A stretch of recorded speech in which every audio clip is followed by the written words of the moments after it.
दोस्तों, हम आगे की कहानी शुरू करें उससे पहले प्लीज़ नीचे जाकर बेल आइकॉन को क्लिक करें और हमारे चैनल को सब्सक्राइब करें ताकि हमारी हर नई वीडियो आपको सही समय पर मिले।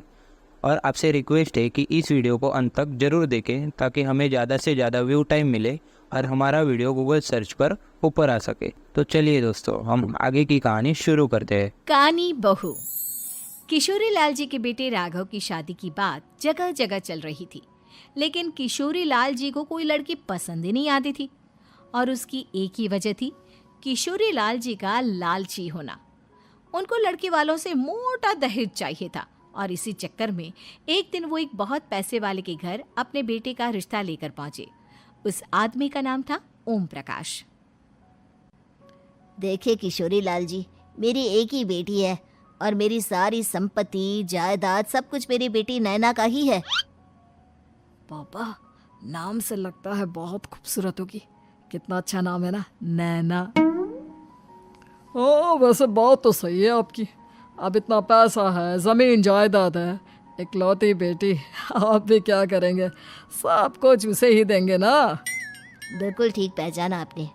बस बेटी की शादी और सारी जायदाद उसके नाम। पापा, बिना देखे हाँ कर दीजिए ना। इतना अच्छा रिश्ता फिर कहाँ मिलेगा? माला माल हो जाएंगे हम। मैं अपनी बेटी को बुलाता हूँ। अरे नहीं नहीं नहीं नहीं, आपकी बेटी का नाम नैना है, सुनकर ही लगता है बहुत सुंदर होगी। रहने दीजिए अंकल, मैं तो आपकी बेटी के नाम से ही इतना खुश हो गया हूँ कि उसे बिना देखे शादी करने को तैयार हूँ। अब तो मैं उसका चेहरा सीधे शादी के बाद ही देखूंगा। और इस तरह राघव नैना का चेहरा नहीं देखता और उससे शादी कर लेता है। शादी के बाद अपनी सुहाग रात पर जब राघव नैना का घूंघट उठाकर देखता है तो नैना की आंखें बंद थी। कितने खूबसूरत हो तुम नैना, जरा अपनी आंखें खोलकर मेरी तरफ देखो तो सही। नहीं, मुझे शर्म आती है। अरे, मैंने तुम्हें शादी से पहले भी नहीं देखा और अब अगर तुम आंखें खोलकर मुझे देखोगी भी नहीं तो मुझे अच्छा कैसे लगेगा? इससे पहले कि नैना अपनी आंखें खोलकर राघव की तरफ देखती, अचानक से लाइट चली गई और राघव नैना को पूरी तरह से देख भी नहीं पाया। अगली सुबह नैना राघव के लिए नाश्ता बनाकर लेकर आई। अरे ये क्या, आधा पराठा सेका हुआ है और आधा बिल्कुल कच्चा। ये तुमने क्या किया नैना? बहू, तुमने क्या आधा पराठा तवे से नीचे लटका कर रखा था जो आधा सेका है और आधा कच्चा? मुझे जितना दिखेगा उतना ही तो सीखूंगी ना पापा जी। जहाँ जहाँ मुझे नजर आ रहा था वहाँ मैंने सीख लिया, जहाँ जहाँ नहीं दिखा वहाँ कच्चा रह गया होगा। इसका क्या मतलब है? ये कैसा मजाक कर रही है तुम? अरे बहू, तुमने इतना लंबा घूंघट क्यों लगाया हुआ है? देखो, हमारे घर में बहुओं को बेटी की तरह रखा जाता है और फिर तुम तो इतना सारा माल लेकर आई हो। देखो, ये घूंघट डालकर रखने की कोई ज़रूरत नहीं है। हाँ नैना, पापा जी ठीक कह रहे हैं, तुम तो आराम से रहो, अपना ही घर समझो। नैना अचानक से अपना घूंघट उठा लेती है। अरे ये क्या पापा, नैना की तो एक आंख फूटी हुई है। नाम से नैना, लेकिन ये तो कानी बहू निकली। मेरे साथ धोखा हुआ है, धोखा। बिना दिखाए अपनी कहानी लड़की मेरे संग ब्याह दी। मुझे कहानी भी नहीं चाहिए। मुझे अभी ओम प्रकाश जी से बात करनी पड़ेगी। आखिर उन्होंने मेरे साथ ऐसा किया क्यों? अरे, आप लोगों ने ही तो पापा से कहा था कि आप लोग शादी से पहले मुझे देखना नहीं चाहते। अब मेरे पापा पर क्यों इल्जाम लगा रहे हैं? अरे लेकिन उन्हें बताना तो चाहिए था ना कि तुम कहानी हो, एक आंख से तुम्हें दिखाई नहीं देता। किशोरी लाल और राघव नाराज होकर ओम प्रकाश को अपने घर बुलाते हैं। पापा जी, ये आपने क्या किया? शादी से पहले बताया क्यों नहीं कि नैना की आंखों में परेशानी है? अरे, आप ही ने तो लड़की देखने से मना कर दिया था। और लेकिन आप बता तो सकते थे। आपको तो हमारी बेटी की प्रॉपर्टी चाहिए थी, वो भी पूरी की पूरी। अब क्या हुआ अगर उसे आधा दिखाई देता है? प्रॉपर्टी तो आपको पूरी मिल गई ना। अरे ये क्या बात हुई? मेरी शादी प्रॉपर्टी से नहीं, आपकी बेटी से हुई है। अब ये तो पहले सोचना चाहिए था। तब तो मेरी प्रॉपर्टी देखकर तुम्हारी जुबान लप लपा रही थी। लेकिन मैं कानी लड़की को अपनी बीवी बनाकर नहीं रख सकता। पापा कुछ करिए ना आप।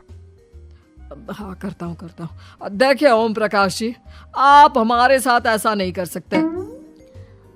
और तुम देखो, अगर तुमने मेरी बेटी से शादी तोड़ी ना, तो जो भी प्रॉपर्टी मैंने तुम्हें दी है वो तो पूरी की पूरी वापस ले ही लूँगा, और आधी प्रॉपर्टी तुम्हारी भी लूँगा। अरे मेरी आधी प्रॉपर्टी भला क्यों लेंगे आप? इसलिए क्योंकि मेरी बेटी को आधा नजर आता है और उसकी नज़र अभी तक तुम्हारी आधी जायदाद पर ही पड़ी है। अब तुम उसे घर से निकालोगे तो कुछ तो लेकर जाएगी ना। और अगर हम आपकी बेटी को अपने घर की बहू बनाकर रखे तो? तो तुम्हारी पूरी प्रॉपर्टी तुम्हारी ही रहेगी, और जो मैंने तुम्हें दिया है ना, उसमें से बस मैं आधा लेकर जाऊंगा। अरे लेकिन अब आप अपनी दी हुई प्रॉपर्टी में से आधी वापस क्यों लेकर जाएंगे? अगर मैं आपकी बेटी को अपनी पत्नी बनाकर रखने को तैयार हूं तो? इसलिए ताकि भविष्य में अगर तुम मेरी बेटी को धोखा दो तो उसके पास कुछ तो रहे जो पति का हो। वैसे मेरे पास तो बहुत कुछ है, लेकिन अपने पति की कोई निशानी तो उसके पास होनी चाहिए ना। अब अगर तुमने मेरी बेटी को कानी कहा तो तुम्हें प्रॉपर्टी भी कानी ही मिलेगी, पूरी नहीं। जमाए राजा। किशोरी लाल और राघव समझ चुके थे कि वो बुरी तरह फंस चुके हैं और अब उनके पास वहां से निकलने का कोई चारा नहीं है। अब समझ में आया ना, लालच बुरी बला होती है। एक तो तुम्हें प्रॉपर्टी मिली, ऊपर से बीवी मिली, उसमें तुम्हें नखरे भी दिखाने हैं। आए बड़े, चुपचाप बैठो दोनों। कुछ दिनों के बाद नैना राघव की कार लेकर बाजार घूमने निकलती है और जब कार लेकर वापस आती है, ये क्या? एक तरफ से मेरी गाड़ी पूरी खराब हो चुकी है। लगता है तुमने मेरी गाड़ी को किसी दूसरी गाड़ी के साथ एक्सीडेंट किया है। अरे कितना बड़ा नुकसान कर दिया तुमने बहू। वो क्या है ना पापा जी, मुझे एक आंख से दिखाई नहीं दे रहा था, सामने से गाड़ी आ रही थी। मुझे तो सिर्फ आधा ही दिखाई दिया और वो गाड़ी मेरी कार से रगड़ते हुए निकल गई। अब मैं क्या करूं बताओ? आप इसे ठीक कराने के पैसे कौन देगा? तुम्हारे पापा। तुमने मुझसे इस तरह से बात की? अभी रुको। नैना राघव की शिकायत ओम प्रकाश को कर देती है। देखो राघव, अब जो मेरी आधी प्रॉपर्टी तुम्हारे पास थी ना, उसमें से आधी और मैं लेकर जाऊंगा, क्योंकि तुमने मेरी बेटी को डांटा। अरे नहीं पापा जी, गलती हो गई, माफ कर दो। गलती की तो कोई गुंजाइश ही नहीं। अगली बार मेरी बेटी को डांटा तो बची हुई आधी में से आधी और ले जाऊंगा। लालच के चक्कर में हम दोनों ने बहुत बड़ी गलती कर दी बेटा। एक तो तुम्हें कानी बहू मिली और ऊपर से जो माल मिला वो भी काना। इस तरह राघव की हर एक गलती पर ओम प्रकाश उसकी प्रॉपर्टी का आधा आधा हिस्सा लेकर अपना सारा माल वापस ले गया और राघव को कानी बीवी से काम चलाना पड़ा। भाई लालच वाकई में बुरी बला है।